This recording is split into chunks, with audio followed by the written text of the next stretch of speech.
নমস্কার সবাইকে কৈলাস স্টাডি সেন্টারের তরফ থেকে আজকের এই ক্লাস আমরা দেখব জেএসএসসি সিজিএল যে 21 তারিখ আর 22 তারিখে পরীক্ষা রয়েছে তারই উপর বাংলা ক্লাস।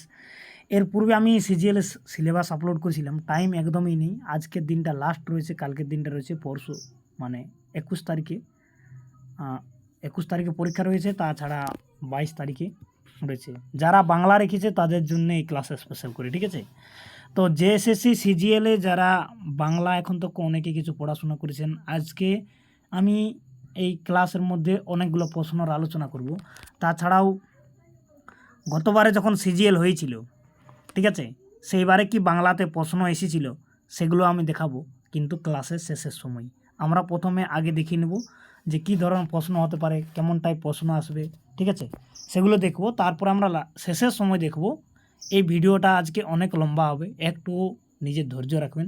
আচ্ছা, ভিডিওর মধ্যে যদি পিডিএফ দেখতে অসুবিধা হয় তাহলে এখনই বলছি, যারা দেখছেন ক্লাসটা ভিডিওর কোয়ালিটিটা একটু বাড়িয়ে নেবেন, কেন আমাদের হাতে লেখা পিডিএফ তাছাড়া বইয়ের ফটো তোলা পিডিএফ এই জন্য অতটা সুবিধা হবে না, ঠিক আছে। তো যতটুকু হয় আর ক্লাসটা ভালো করে দেখো। আশা করি এখান থেকে প্রায় 5টা 7টা প্রশ্ন এক একটা বই থেকে হচ্ছে, ঠিক আছে। তো সব প্রশ্নগুলোই তোমরা দেখো ভালো করে, আর তার মধ্যে পেয়ে যাবে। তো চলো শুরু করা যাক। এবারে যারা এখনও চ্যানেলটি দেখছো, এখানে ভিডিও দেখো, হয়তো সাবস্ক্রাইব করো না, অনেকজনের হয়েছে আমি দেখেছি জিওগ্রাফিক্যালি। তো তারাকে অনুরোধ করবো সাবস্ক্রাইব করার জন্য, আর ভিডিওটা দেখার পরে একটা লাইক করবেন। আপনাদের জন্য অনেক মেহনত করতে হয় ভিডিও বানাতে, ঠিক আছে, আমাদের ডাটা লাগে, সময় লাগে, আর আপনারা শুধু ভিডিওগুলো দেখেন, ঠিক আছে। তো চলো এবার শুরু করা যাক। তো আজকের এই ক্লাসে আমরা প্রথমে মুকুট নাটক থেকে কিছু জিনিস দেখে নেব, ঠিক আছে। তাছাড়াও তোমাদের ক্লাসের যেটা সিলেবাসে সিজিএলের সিলেবাসে সবার প্রথমে যেটা রয়েছে সেটা হচ্ছে কারক। তো যারা কারক নিয়ে যদি না জানেন যে কেমন কারক হয়, কারকের প্রশ্ন কেমন আসে, তাহলে কমেন্ট করে জানাবেন। আমি কারকের উপর একটা শর্ট ভিডিও মোটামুটি 10-15 মিনিটের নিয়ে আসবো। একটা ভিডিও দেখলেই তোমরা কারক থেকে যতগুলো প্রশ্ন হবে ঠিকঠাকভাবে করতে পারবে। এবারে মুকুট নাটকে যে প্রশ্নগুলো হবে সেগুলো মূলে বলেছি। মুকুট নাটকের ব্যাপার হচ্ছে, এখানে দেখতে পাচ্ছেন যে এটা কে লিখেছে, রবীন্দ্রনাথ ঠাকুর লিখেছে, ঠিক আছে।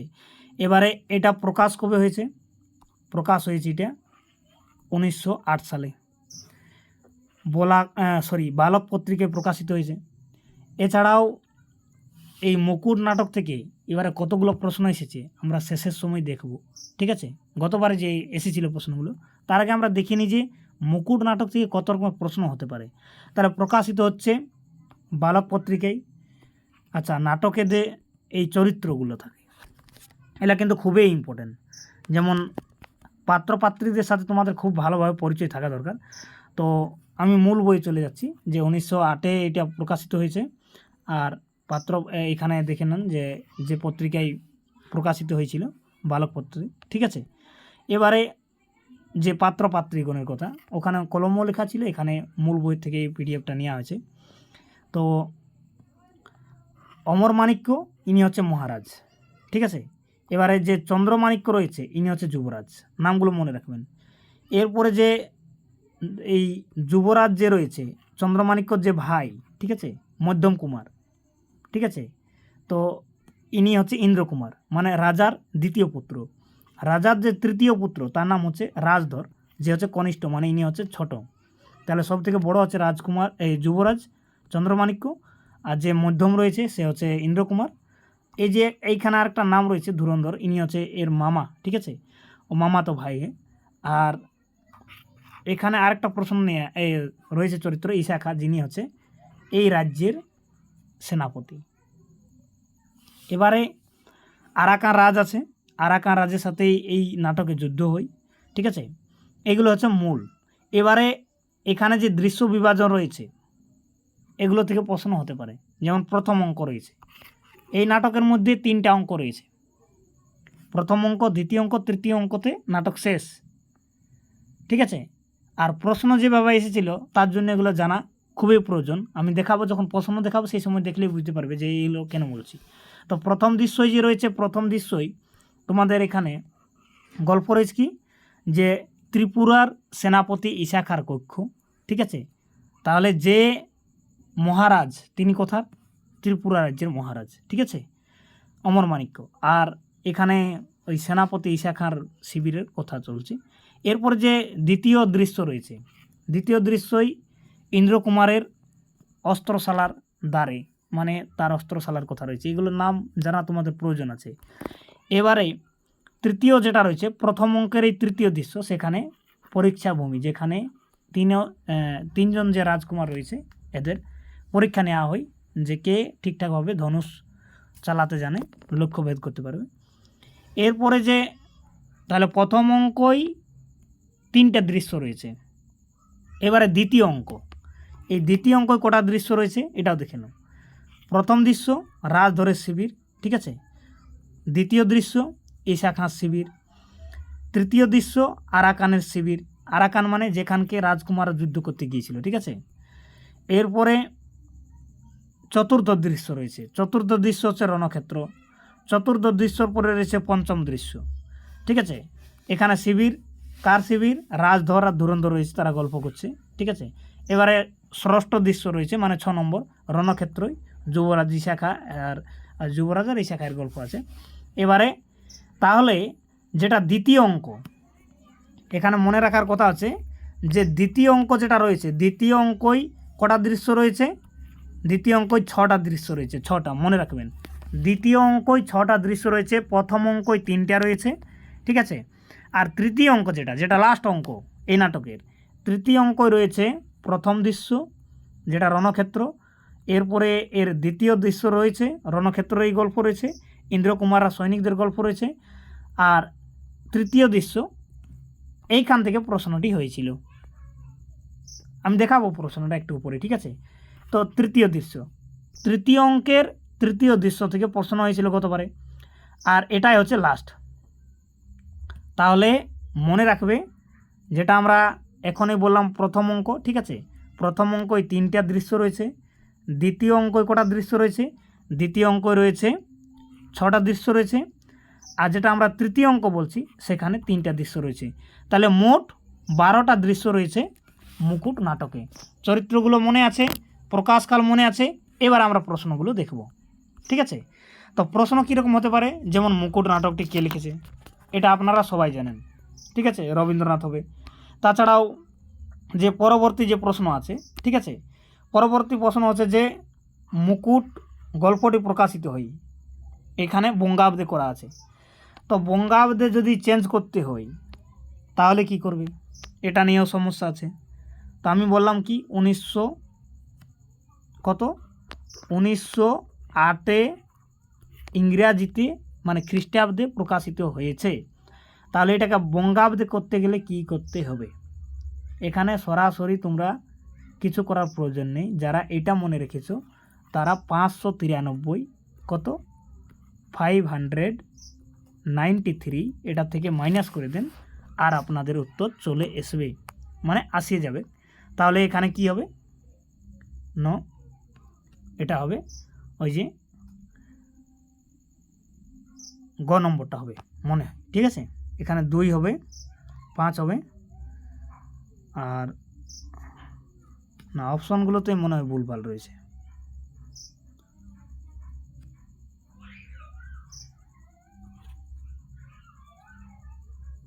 তো যাই হোক, ঠিক আছে, ওইটা মাইনাস করে দিলে পেয়ে যাবে। এরপরে 3 নম্বরের যে প্রশ্নটা রয়েছে যে নাটকটি কোন ধরনের, ঠিক আছে। তো নাটকটি কোন ধরনের? এটা হচ্ছে ঐতিহাসিক ভিত্তিক নাটক, ইতিহাসের গল্প রয়েছে রাজাদের। এরপরে নাটকটি দেশ প্রাচীন ইতিহাস ভিত্তিক। তো এখানে কোনখানের ইতিহাস রয়েছে? তো ত্রিপুরা রয়েছে। তো এখানে অনেক প্রশ্ন রয়েছে, যেমন অমরমাণিক্য কে? তিনি কে ছিলেন? ইনি ছিলেন মহারাজ, মনে আছে। চন্দ্রমাণিক্য কে? ইনি হচ্ছেন যুবরাজ। এখন এই জন্য আমি চরিত্রগুলোও দেখালাম। এরপরে যে মধ্যম কুমার, কমেন্ট করে জানান, এখনই বলেছি মধ্যম কুমার কে, ঠিক আছে। 4টা অপশন রয়েছে, অমরমাণিক্য, চন্দ্রমাণিক্য, ইন্দ্রকুমার আর ঈশা খাঁ। আমি আগেই বলেছি পিডিএফ দেখতে তোমাদের সমস্যা হতে পারে, এই জন্য ভিডিওর কোয়ালিটি বাড়িয়ে নেবেন সবাই, ঠিক আছে। ঈশা খাঁ কে ছিল? বারবার বলেছি সেনাপতি ছিল, এগুলো মনে রাখবেন। ইন্দ্রকুমার কে ছিল? এখনই বলা হয়েছে সে মধ্যম যুবরাজ ছিল। কনিষ্ঠ রাজকুমারের নাম কি? রাজধর। ঠিক আছে। আর যারা খুব তাড়াতাড়ি আছো তারা ভিডিওর স্পিডটা আরও গিয়ে করে চেঞ্জ করে নেবে। যেটা নর্মাল আছে সেটা 1.25-এ চালাবেন, 1.50-তে চালাবেন। খুব তাড়াতাড়ির মধ্যে ভিডিওটা তোমরা দেখে শেষ করে নেবে। ঠিক আছে। এবারে ধুরন্ধরকে, ইনি হচ্ছে মামাতো ভাই। এরপরে নাটকটি কটি অঙ্ক রয়েছে? নাটকটিতে 3টি অঙ্ক রয়েছে। আচ্ছা, প্রথম অঙ্কের প্রথম দৃশ্য কোথায় ছিল? এখনই আমি বললাম, এই জন্য বারবার কমেন্ট করে জানাবেন প্রথম দিকটা দেখে করে করি। ঠিক আছে। ওখানে কার কথা বলা হয়েছে? প্রথম অঙ্কর প্রথম দৃশ্য কোথায় ছিল? এরপরে নাটকের প্রথম দৃশ্যে ঈশা খাঁর নিযুক্ত ছিল। কিসের জন্য সে নিযুক্ত ছিল? এরপরে যে 14 নম্বর তাহলে এটার উত্তর কী হবে? সঠিক উত্তর তো এটার হবে ঈশা খাঁর কক্ষে, ঠিক আছে, নিযুক্ত ছিল। এরপরে নাটকের যে প্রথম দৃশ্য 15 নম্বর, ঈশা খাঁকে তার নাম ধরে ডাকতে কে মানা করেছে? তো ওখানে রাজধরের সাথে কথাবার্তা হচ্ছে, রাজধর মানা করেছে। ঠিক আছে। এবারে তবে বলছে কি ধরে রাখবো? এইরকম প্রশ্ন আসার সম্ভাবনা খুবই কম, এটাও বলে দিচ্ছি। যারা এরকম দুবিধায় পড়ে আছো, এরকম প্রশ্ন আসা খুবই কম। তাহলে এরকম ধরনের প্রশ্নগুলো আসবে না, যেগুলো আসবে আমরা সেগুলোই আলোচনা করব। ঠিক আছে। তো রাজা,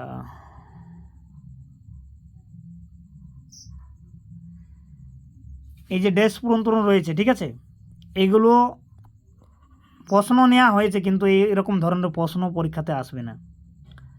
যেমন যুবরাজের মতে সেনাপতির মহৎ গুণ কি? ঠিক আছে, বা এই যে ড্যাশ পূরণটা দেওয়া রয়েছে। ঠিক আছে। তো এরকম ধরনের প্রশ্ন আসবে না। যেগুলো আসবে আমরা সেগুলো আলোচনা করব। টাইম নষ্ট করে এখন লাভ নেই। ঠিক আছে।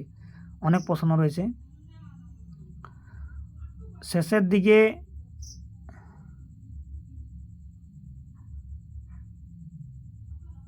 প্রথম অঙ্কর পরে দ্বিতীয় অঙ্কর যে প্রশ্নগুলো হবে সেখান থেকে হয়তো কিছু প্রশ্ন হতে পারে। হ্যাঁ, যেমন এখানে একটা প্রশ্ন রয়েছে যে এই নাটকের তৃতীয় দৃশ্যটি কোথায়? ঠিক আছে। এই নাটকে তৃতীয় দৃশ্যটি কোথায় ঘটেছিল? তা আমি তোমাদেরকে এখনই পিডিএফটা দেখালাম, মূল যে বইয়ের পিডিএফটা। তৃতীয় দৃশ্যটা কোথায় ঘটেছিল? মঞ্চে, রাজসভায়? তো এগুলো তো হবে না। ঠিক আছে, এগুলো হবে না। রাজসভায় ঘটেছিল যে 48 নম্বর প্রশ্নটা, সেখানে কি হবে? তৃতীয় নম্বর কি হতেছিল? যুবরাজদের পরীক্ষা হতেছিল। এখনই আমি দেখালাম এই ধরনের প্রশ্ন আসবে। ঠিক আছে। এখানে অনেক প্রশ্ন আমরা নিয়েছি, কিন্তু সেগুলো আসার সম্ভাবনা নেই। আচ্ছা, এইখানে যে একটা প্রশ্ন রয়েছে, কার জয় হয়েছিল সেই পরীক্ষাতে? ঠিক আছে। তো কার জয় হয়েছিল? যারা মূল নাটকটি পড়োনি তাদেরকে অনুরোধ করব একবার নাটকটা পড়ে করে যাবেন। রাজধরের জয় হয়েছিল, সেটা আবার কি করে? যাকে বলে চিটিংবাজি করে। তো এরকম ধরনের অনেক প্রশ্ন রয়েছে, কিন্তু এগুলোর মধ্যে আমরা যেগুলো ইম্পর্টেন্ট সেগুলোই আমরা দেখব। আচ্ছা, এই নাটকে একটা প্রশ্ন হতে পারে যে শত্রুর সংখ্যা কত? ঠিক আছে। তো শত্রুর সংখ্যা কত? তো এই যে 63 নম্বরে রয়েছে, ঠিক আছে, এই প্রশ্নটার উত্তর কি হবে? অনুমানের থেকে বেশি।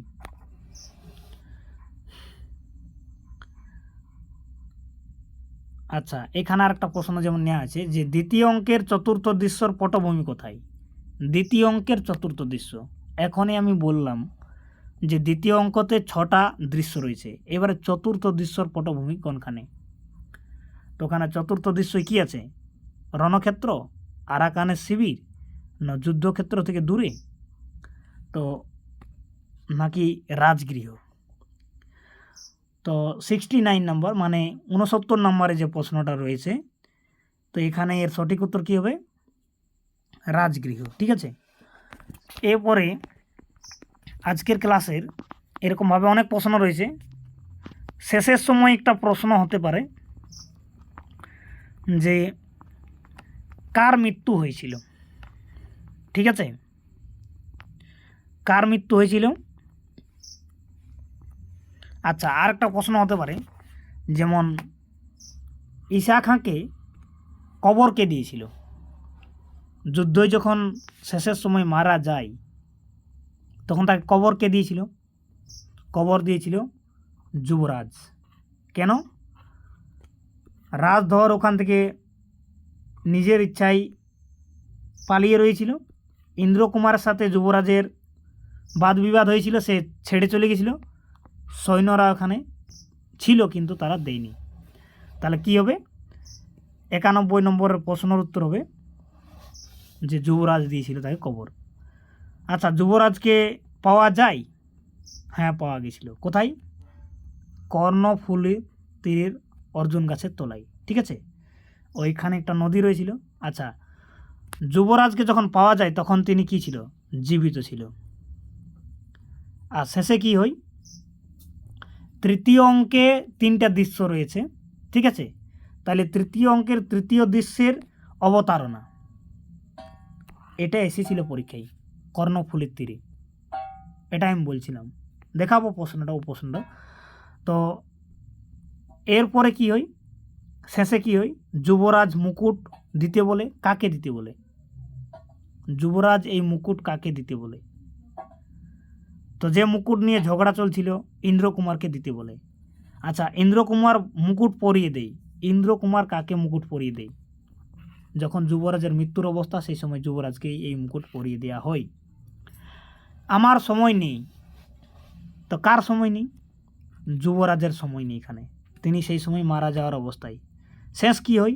যুবরাজের পরিণতি কি হয়? তার পরিণতি মৃত্যু হয়।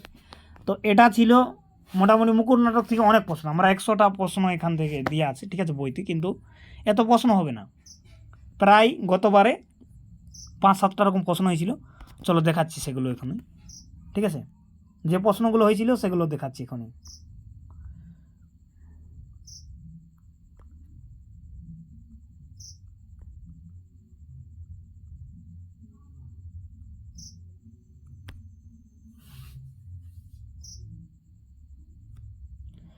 তো এই যে এখানে রয়েছে গতবারের সিজিএলের অরিজিনাল কোশ্চেন। ঠিক আছে, এবারে কোশ্চেনে অনেক রকম দাগ করা রয়েছে কলমে, সেগুলো দেখে ঘাবড়াবেন না। ঠিক আছে, সঠিক উত্তরটা জানার চেষ্টা করবেন। আমরা সব প্রশ্নগুলোর এখানে আলোচনা করব না, কেন ভিডিওর যে সময় সেটা অনেক বড় হয়ে যাবে। ঠিক আছে, আপলোড করতে সমস্যা হবে। তো এইভাবে এসেছিল। প্রথমে যেটা রয়েছিল রবীন্দ্রনাথের পরাশপাথর কবিতা থেকে প্রশ্ন রয়েছিল, আমরা এইগুলোর আলোচনা করব না, আমরা মুকুট নাটক থেকে আলোচনা করব। 4 নম্বর প্রশ্নটা দেখো। তো এখানে যে 4 নম্বরে যে প্রশ্ন রয়েছে, মুকুট নাটক থেকে কি প্রশ্ন হয়েছিল সেটা দেখে নেন। যে রবীন্দ্রনাথ ঠাকুর রচিত মুকুট নাটক অনুসারে মধ্যম রাজকুমার কে? যেটা এখনই আমি করালাম, মধ্যম রাজকুমার ছিল ইন্দ্রকুমার। এবারে অন্য যেটা প্রশ্ন হয়েছে সেটা হচ্ছে এখানে 8 নম্বরে দেখো। দেখতে যদি সমস্যা হচ্ছে, আমি আগেই বলেছি যে ভিডিওর কোয়ালিটি বাড়িয়ে নেবেন, কেননা পিডিএফ ভালো ঠিকঠাক দেখা যাচ্ছে না। তাহলে 8 নম্বরে মুকুট নাটকের তৃতীয় অঙ্কের তৃতীয় দৃশ্য, যেটা এখনই আমরা আলোচনা করলাম, যে রবীন্দ্রনাথের মুকুট নাটকের তৃতীয় অঙ্কের কয়টি দৃশ্য রয়েছে? 3টি দৃশ্য রয়েছে, মাত্র 3টি। ঠিক আছে, এরপরে যে প্রশ্নগুলো হয়েছিল মুকুট নাটক থেকে, সেটা অনেক পরে প্রশ্ন করেছিল, বাকি যে সিলেবাসে রয়েছে সেই থেকে প্রশ্ন হয়েছে। ঠিক আছে, যারা দেখোনি তারা কমেন্ট করে জানাবেন, এগুলো আমি আপনাদেরকে প্রোভাইড করতে পারি। ঠিক আছে, কেননা কালকেই পরীক্ষা রয়েছে। আর যারা চ্যানেলটিকে এখনও সাবস্ক্রাইব করোনি তাদেরকে অনুরোধ রইল চ্যানেলটিকে সাবস্ক্রাইব করার জন্য। আমি তো পেরিয়ে গেলাম মনে হয়।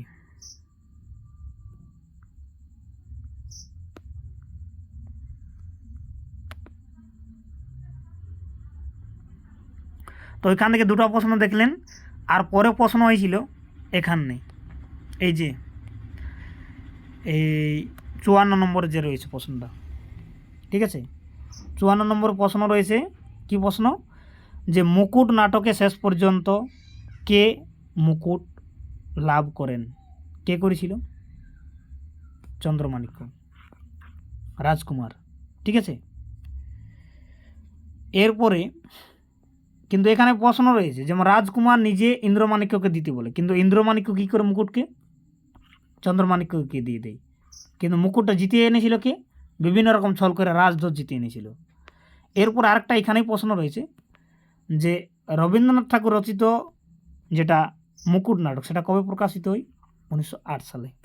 ঠিক আছে। এছাড়াও আরও কিছু প্রশ্ন রয়েছে, আমি একটু দেখে বলে দিছি আর কত কত নম্বর রয়েছে প্রশ্নগুলো। আমরা আলোচনা করলাম এখন যেগুলো, ঠিক আছে। 24 নম্বর আর একটা প্রশ্ন রয়েছে, আর 52 নম্বর রয়েছে। তো এখানে যেটা প্রশ্নটা রয়েছে, এই প্রশ্নটা দেখুন, যে প্রাণ দিলেও মুকুটটি তো বাঁচাতে পারবেন না, মাঝের থেকে প্রাণটা বৃথা যাবে, এই উক্তিটি কার? তো এই উক্তিটি ছিল কার? রাজধরের ছিল এই উক্তিটি। ঠিক আছে, এটা কোনখানে রয়েছে? যখন রাজধর রাত্রিবেলায় আরাকানের যে শিবির সেখানে যখন চলে যায়, সেইখানে এই উক্তিটি রয়েছে। আরাকানের সেনাপতিকে বা রাজাকে বলছে। 24 নম্বর যে প্রশ্নটা রয়েছে সেটা দেখিনি আমরা একবার। এখানে রয়েছে যে মুকুট নাটকের তৃতীয় দৃশ্যে কোন নদীর কথা উল্লেখ রয়েছে? তো কর্ণফুল নদীর কথা। ঠিক আছে, কর্ণফুল নদীর কথা। এখানে সবর্ণরেখা দাগ করা রয়েছে কিন্তু এটা ভুল। ঠিক আছে, তো এই ধরনের প্রশ্ন হতে পারে। এরপরে যদি তোমাদের আরও ভিডিও চাই আজকের মধ্যে, তাহলে যারা ভিডিওটা দেখবেন তারা টুকু কমেন্ট করে জানাবেন, আমি অন্য যে উপন্যাসগুলো রয়েছে, নাটকগুলো রয়েছে, তার উপর সকাল পর্যন্ত ভিডিও দেওয়ার চেষ্টা করব, যে কটা হয়। ঠিক আছে, সময় একদম নেই, এই জন্য ভিডিও বানাতে পারিনি, নাহলে ভিডিও বানা যেত জেএসএসসি সিজিএলের উপর। ঠিক আছে, তো ধন্যবাদ সবাইকে যারা অনেক সময় দিয়ে ভিডিওটা দেখলেন। আশা করি তোমাদের এই যে 22 তারিখের পরীক্ষাতে এখান থেকে প্রশ্ন কিছুগুলো হলেও পাবেন। কম করে 5টা 7টা মুকুট নাটক থেকে প্রশ্ন হবে। যেমন ধরনের বলেছি ওগুলো মনে রাখার চেষ্টা করবেন। ঠিক আছে, ধন্যবাদ সবাইকে।